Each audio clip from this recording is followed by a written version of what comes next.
할렐루야. 병든 자를 위하여 기름을 바르며 기도하라고 말씀하셨어요. 그 기름을 바른다는 것은 그리스도의 임재가 부어지는 것을 의미하는 것입니다. 왜 병든 자에게 그리스도의 임재가 부어지도록 기도해야 되는 것입니까? 그리스도가 없이 우리가 병에서 고침을 받게 되면 여전히 내가 나로 사는, 즉 내 인생의 주인이 내가 되어서 살아가는 죄를 여전히 범할 수밖에 없기 때문입니다. 그러므로 단순히 병 낫기를 위해서 기도하는 것이 아니라 그리스도가 부어져서 이제는 내 인생의 주인이 예수 그리스도가 되어서 예수 그리스도 안에서 살아가는 인생이 될 수 있도록 기도하라고 주께서 말씀하셨어요. 또한 믿음으로 기도하라고 말씀하셨습니다. 의인의 간구는 역사하는 힘이 크다고 말씀하셨어요. 여기서 의인은 어떠한 특정한 의인을 가리키는 것이 아닙니다. 모든 의인이에요. 예수를 믿어 의인된 모든 성도의 기도는 응답하는 힘이 크다고 하시는 이 말씀을 붙잡고 기도하라고 말씀하셨습니다. 특별히 병든 자는 교회 장로들을 초대해서 기도 받으라고 말씀하셨어요. 장로가 아니라 장로들을, 복수입니다. 그래서 우리 생명샘교회는 장로님이 한 분밖에 안 계시기 때문에 보다 많은 장로님들이 세워지는 것이 우리 건강한 교회를 세우기 위해서 필요한 일이다라고 하는 것을 말씀드렸어요. 담임 목사는 말씀을 가르치기도 하고 또 교회의 대표가 되어서 행정과 치리의 사역을 담당하게 되지만 우리 장로님도 역시 교인의 대표가 되어서 행정과 치리의 사역을 감당하는 것만이 아니라 성경은 장로에게도 병든 자를 위해서 기도하는 목자의 사명이 있다는 거예요. 목자의 사명이. 그래서 이 목자의 사명을, 목자의 마음을 갖고 연약한 성도들을 위해서 기도하며 섬기는 장로님들이 많이 세워지게 될 때 생명샘교회가 더욱더 건강한 교회로 세워지게 될 줄로 믿습니다. 오늘부터는 우리가 베드로전서를 살펴보면서 함께 주님의 은혜를 나누고자 합니다. 베드로전서는 네로의 대박해가 시작되기 직전인 AD 64년경에 사도 베드로에 의해서 기록된 서신서입니다. 베드로전서의 수신자들은 소아시아 여러 지역에 흩어져 있던 나그네들, 즉 그리스도인들이었어요.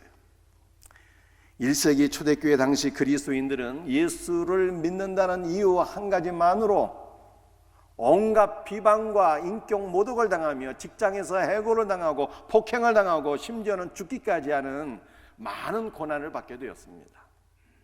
따라서 베드로전서는 고난당하는 자들을 위로하고 격려하고 소망을 주시기 위해서 기록된 하나님의 말씀이에요. 베드로전서의 저자는 사도 베드로입니다.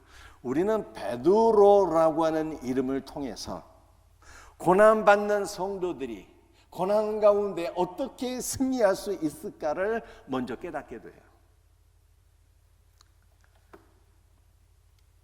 마태복음 16장에 이 베드로의 이야기가 기록되어 있는데요. 마태복음 16장 16절에 베드로가 위대한 신앙을 고백합니다. 주는 그리스도시요 살아계신 하나님의 아들이십니다. 여러분들 베드로가 이 고백을 가이사랴 빌립보에서 하게 되었는데요. 그 가이사랴 빌립보에 가보게 되면은 우상의 신전이 있습니다. 판신이라고. 반인 반수의 그 우상을 섬기는 신전이 있고요. 또 로마 황제를 신으로 섬기는 그 우상의 소굴이 가이사랴 빌립보예요. 그 가이사랴 빌립보에서 사도 베드로가 위대한 신앙을 고백했는데 주님이 살아계신 하나님의 아들이요 그리스도라고 하는 로마 황제가 아니라 판신이 아니라 예수님께서 그리스도요 살아계신 하나님의 아들이라고 신앙을 고백한 것입니다. 이 신앙 고백을 받은 예수님이 크게 기뻐하셨어요. 바요나 시몬아, 내게 복이 있구나. 이것을 너에게 깨닫게 하신 분은 하늘에 계신 너의 아버지 하나님이시라 라고 말씀하셨습니다. 그리고 베드로에게 축복의 말씀을 주셨는데, 그 말씀이 마태복음 16장 18절 말씀이에요. 또 내가 내게 이르노니 너는 베드로라. 이 반석 위에 내 교회를 세우리니 음부의 권세가 이기지 못하리라 말씀하셨습니다. 이 반석 위에 내 교회를 세우시겠다고 말씀하셨어요. 교회가 무엇입니까? 교회는요 에클레시아라고 그랬잖아요. 이 에클레시아는 에크는요 몸으로부터요, 몸으로부터. 그리고 에크와 칼레오의 합성어인데 칼레오는 부르다라고 하는 뜻입니다. 그래서 교회는 세상으로부터 부르심을 받은 성도를 가리키는 거예요. 오늘 저와 여러분이 왜 여기 앉아 있습니까? 우리 주님께서 우리를 선택하시고 우리의 이름을 다 불러주셨기 때문에 세상에서 죄를 짓다가 오늘 하나님 앞에 나와서 이렇게 예배를 드리는 성도, 즉 교회가 된 것을 믿으시기를 바랍니다. 이 반석 위에 내 교회를 세우신다고 말씀하셨는데 반석이 무엇일까요?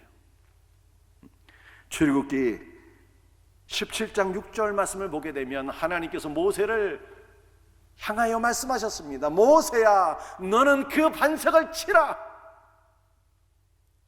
그것에서 물이 나오리니 백성이 마시리라 라고 말씀하셨습니다. 하나님께서 호렙산의 한 바위를 지칭하셔서 그 반석을 치라고 말씀하셨는데 그 반석은 무엇일까?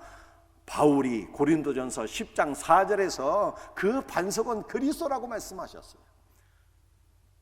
그러므로 반석이신 예수 그리스도의 몸에서 생수가 콸콸 쏟아져서 우리가 예수 그리스도의 십자가 그 은혜로 통하여 영원한 생수를 받아 마셔서 우리가 영원한 생명을 누리게 된 것을 믿으시길 바랍니다. 그러니까 그 반석은 예수님이에요.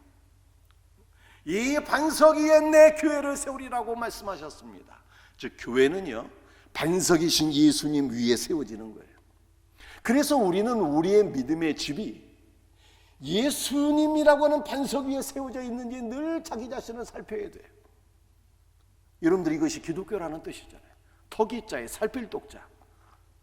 내가 예수 그리스도라는 터 위에 지금 서 있는지 늘 자기 자신을 살펴서 예수님 안에 거하는 자가 되라 라고 말씀하신 거예요.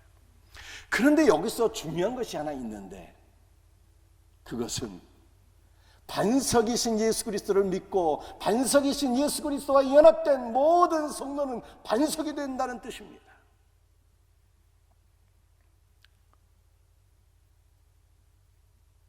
베드로의 원래 이름은요 베드로가 아니었어요.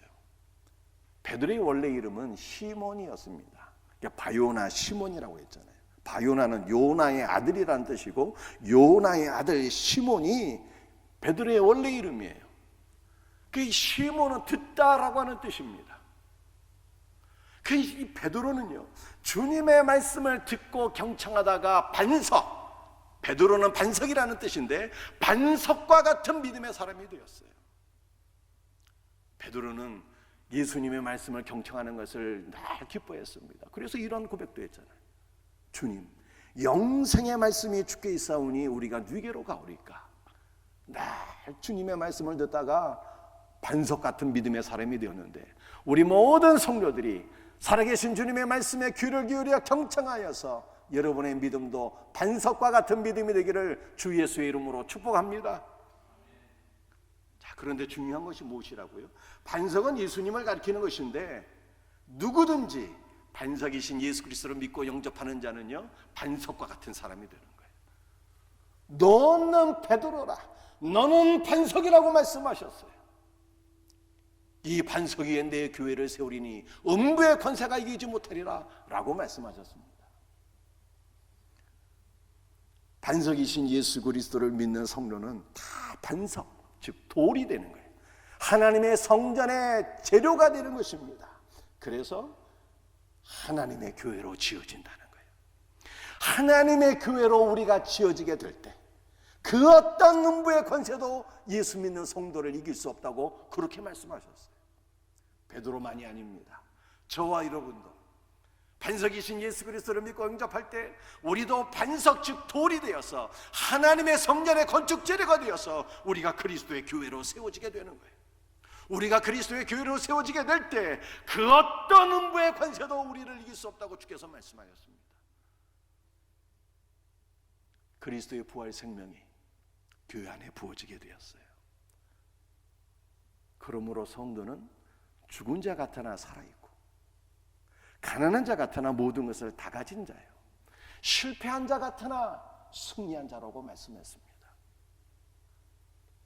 그 어떤 음부의 권세도 그 어떤 고난도 예수를 믿는 성도, 하나님의 교회가 된 성도를 꺾을 수가 없다는 거예요. 이길 수가 없다는 거예요. 사랑하는 성도들이요, 고난 가운데 승리하는 비결이 뭘까요? 반석이신 예수 그리스도와 연합되는 거예요. 반석이신 예수 그리스도와 연합되어서 우리가 거룩한 하나님의 성전으로 지어질 때 그 어떤 음부의 권세도 그 어떤 고난도 우리를 꺾을 수가 없어요. 그리스도 안에서 모든 고난 가운데 승리하는 우리 성도들이 될 수 있기를 주 예수 그리스도의 이름으로 축복합니다.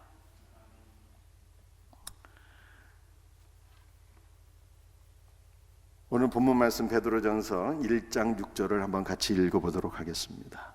그러므로 너희가 이제 여러 가지 시험으로 말미암아 잠깐 근심하게 되지 않을 수 없으나 오히려 크게 기뻐하는도다.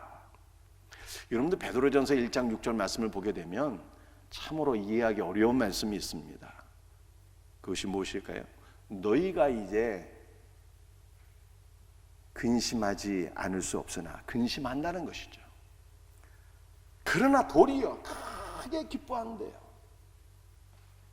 한 사람이 동시에 근심하고 슬퍼하나 도리어 크게 기뻐하는 일이 가능할 수가 있습니까? 동일한 사람이 한편으로는 근심 슬퍼하나 또 한편으로는 크게 기뻐하는 것이 가능할 수 있겠어요? 결론적으로 말하면 예수를 믿는 성도는 잠깐 근심하나 도리어 크게 기뻐하는 자라고 말씀하고 있습니다. 어떻게 그럴 수가 있을까요? 예수를 믿는 성도 우리 자신이 참으로 인간의 머리로는 이해하기가 힘든 역설적인 존재예요. 에베소서 2장 1절 말씀입니다. 그는 허물과 죄로 죽었던 너희를 살리셨다, 이렇게 말씀하고 있어요. 그러니까 우리가 이전에는 다른 사람들과 동일하게 죄와 죽음과 저주의 자녀였어요. 그런데 에베소서 2장 5절에 이렇게 말씀하고 있습니다. 허물과 죄로 죽은 우리를 그리스도와 함께 살리셨고 이제는 우리가 그리스도와 함께 다시 부활해서 죄와 죽음과 저주에서 해방되어 이제는 의와 생명과 복의 자녀가 되었다는 거예요. 참으로 역설적인 진리 아닙니까?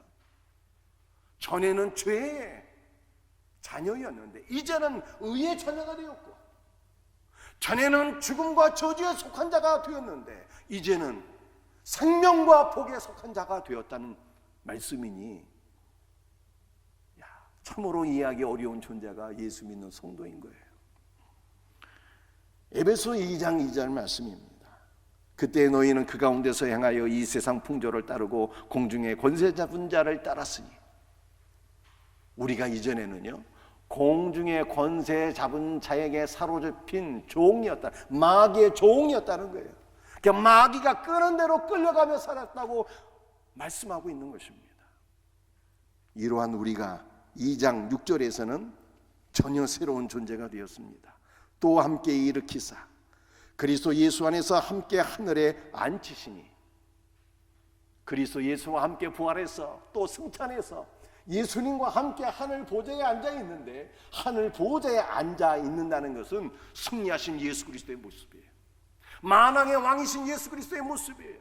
예수님께서 원수 마귀를 발로 짓밟고 발등상으로 삼고 있다는 말씀입니다. 그런데 우리가 예수 그리스도와 함께 이렇게 승리했다는 거예요. 전에는 마귀의 종이었는데 이제는 예수 그리스도와 함께 마귀를 우리의 발등상으로 삼고 마귀를 짓밟고 있는 승리자가 되었다고 말씀하고 있어요. 참 이율배반적인 역설적인 진리죠. 이것이 바로 성도의 본질적인 모습이라는 거예요. 그리스도인이라는 우리의 존재 자체가 역설적인 진리를 내포하고 있습니다.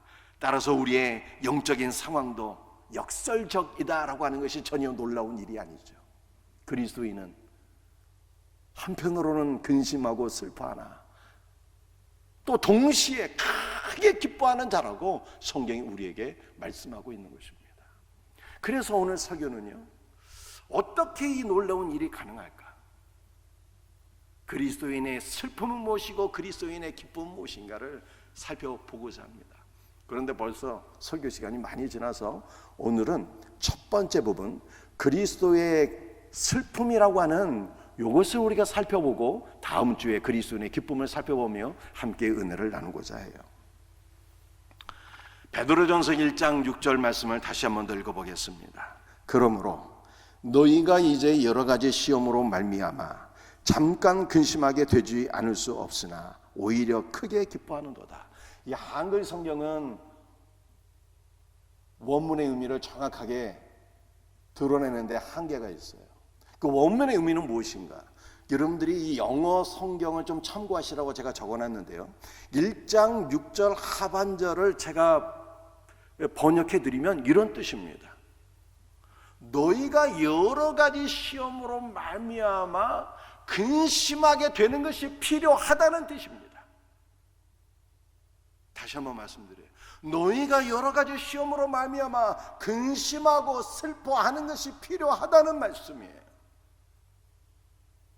여러분들, 우리는 근심, 슬픔 그거 별로 필요 없을 것 같은데요, 우리는 복 받는 걸 좋아하잖아요. 평안한 걸 좋아하잖아요. 형통한 걸 좋아하잖아요. 주님 이러한 것만 주세요, 우리 이렇게 생각하는데 우리 주님의 뜻은 그렇지 않대요.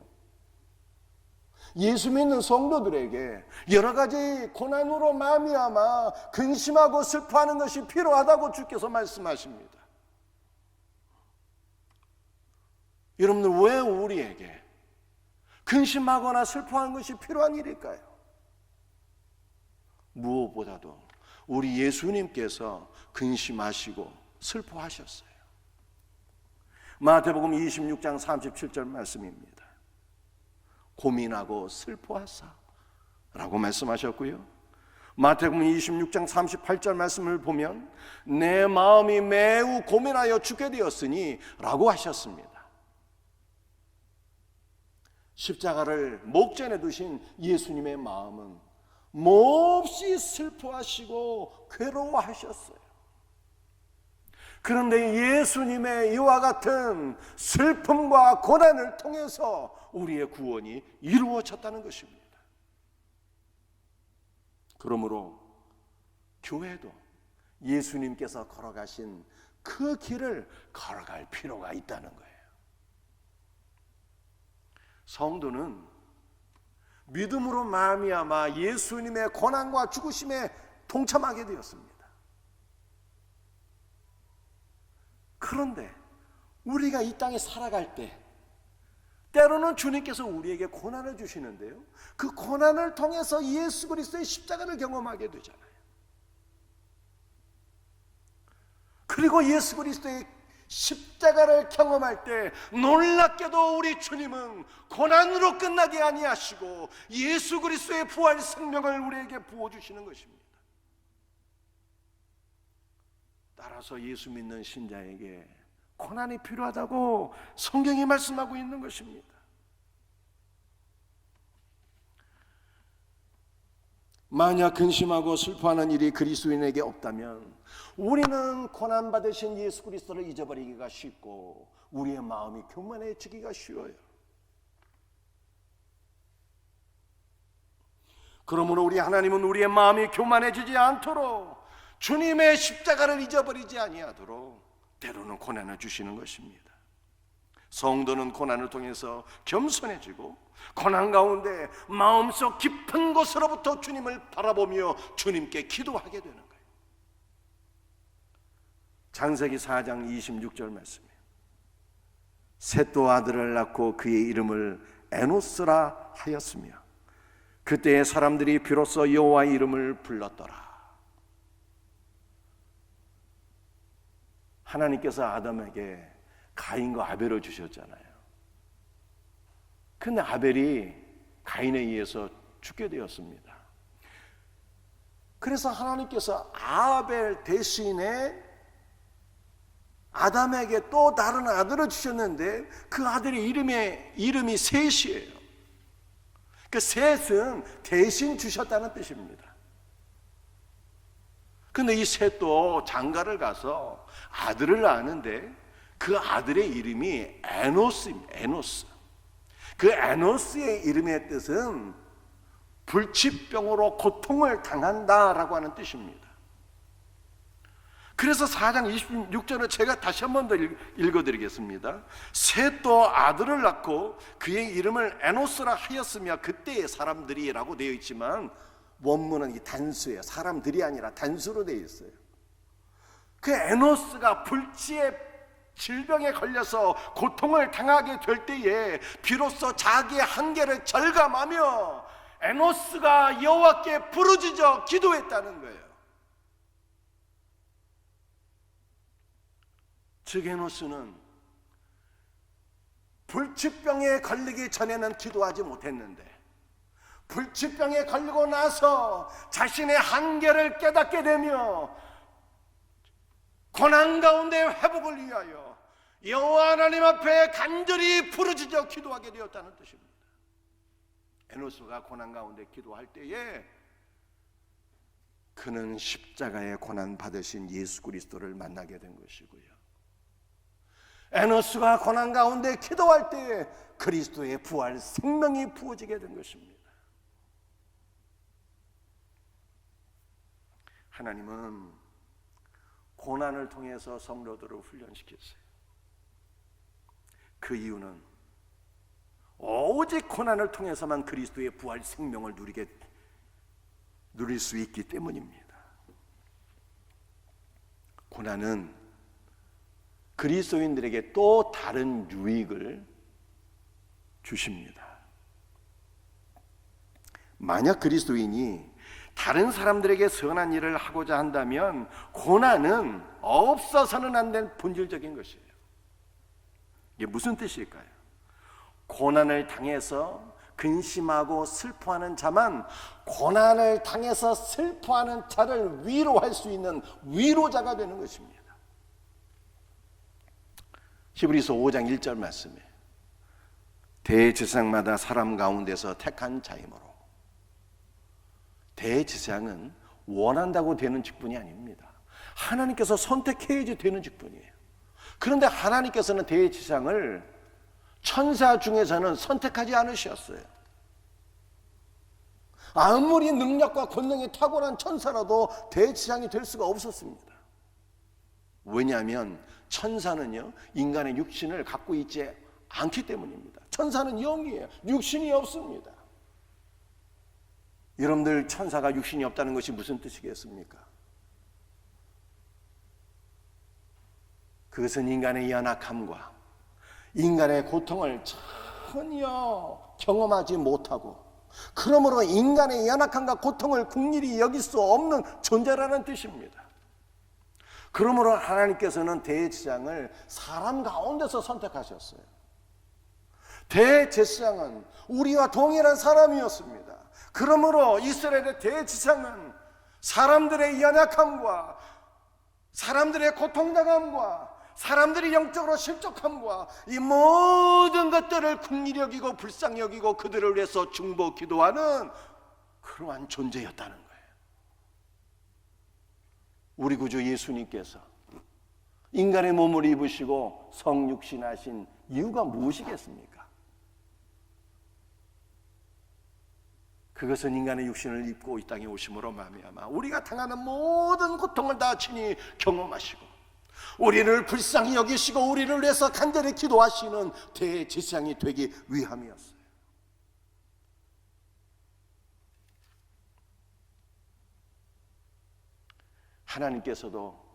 하나님께서 우리에게도 동일한 은혜를 부어주세요.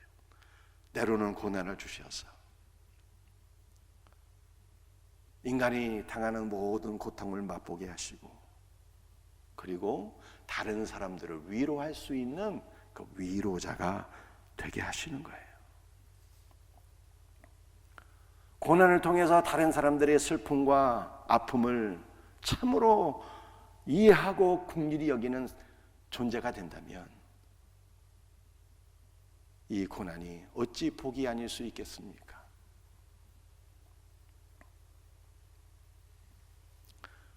제가 잘 아는 어떤 분이 위암에 걸려갖고 대수술을 받게 되셨는데 많은 사람들이 와서 위로를 해주더래요. 그런데 한마디도 귀에 들어오지 않더라는 거예요. 한마디도. 그런데 딱 한 사람, 자기와 동일한 아픔을 갖고 있고 자기와 동일한 수술을 받았던 한 사람이 와서 손을 붙잡아주고 함께 울어주고 함께 아파해 주었는데 그것이 큰 위로가 되었다는 거예요. 큰 위로가.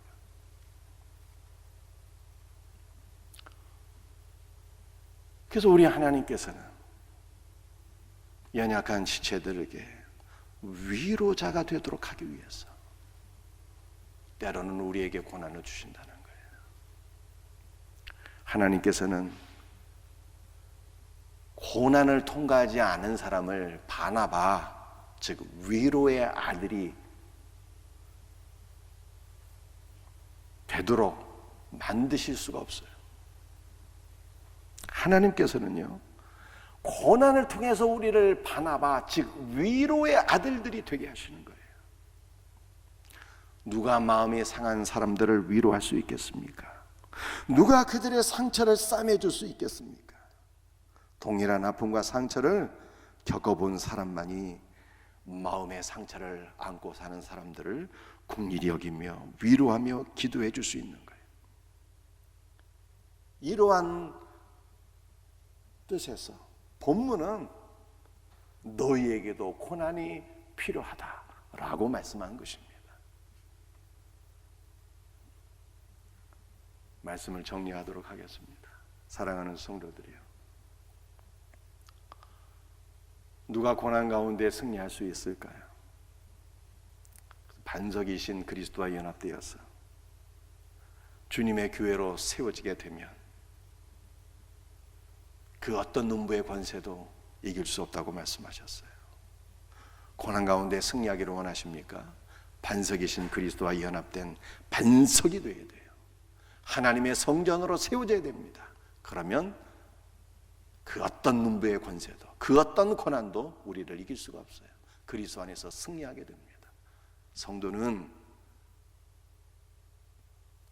한편으로는 근심하나 또 한편으로는 크게 기뻐하는 자라고 말씀하셨습니다. 성령은 놀랍게도 고난이 우리에게 필요하대요. 고난이 우리에게 필요한 이유는 그리스도의 부활 생명을 누리게 하기 때문이며, 고난이 우리에게 필요한 것은 우리를 위로자로 만들기 때문입니다.